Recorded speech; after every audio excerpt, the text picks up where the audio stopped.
मोहब्बत में गिरफ्तार होकर इंडिया पहुंचने वाली पाकिस्तानी खातून। पबजी गेम के जरिए मेरी बीवी को वर्गलाया गया है, बच्चों समेत वापस लाया जाए। शौहर का बयान। पबजी के जरिए मेरी बीवी को वर्गलाया गया है। मैं हुक्काम से अपील करता हूं कि इसे मेरे बच्चों समेत पाकिस्तान वापस लाया जाए। ये कहना है कि इंडिया के दारुल हुकूमत दिल्ली के नवाही इलाके से गिरफ्तार होने वाली 27 साल पाकिस्तानी खातून के शौहर का। BBC से फ़ोन पर बात करते हुए खातून के शौहर ने बताया कि उनका ताल्लुक सिंध के ज़िला खैरपुर से है। वो काफ़ी अर्से से रोज़गार के सिलसिले में सऊदी अरब में मुकीम हैं। उनकी अपने मुताबिक इनकी अपनी अहलिया से मोहब्बत की शादी हुई थी, जिसमें घर वालों की रजामंदी शामिल नहीं थी, मगर बाद में बरादरी के फैसले के बाद सब राज़ी हो गए थे।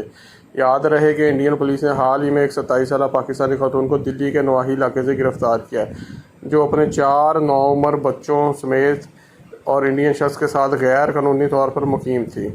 खातून ने पुलिस हुक्काम को दौरान तफ्तीश बताया कि सन 2019 में कोरोना लॉकडाउन के दौरान पबजी खेलते हुए उनकी एक इंडियन शहरी सच्चन से शनासाई हुई। मैं भी उन पबजी खेलिया कराँगा। फिर व्हाट्सएप पर बातों का सिलसिला शुरू हुआ और जल्द ही ये दोनों एक दूसरे की मोहब्बत में गिरफ्तार हो गए। ऐसी मज़ीद खबरें जानने के लिए मेरे चैनल को लाइक और सब्सक्राइब करें।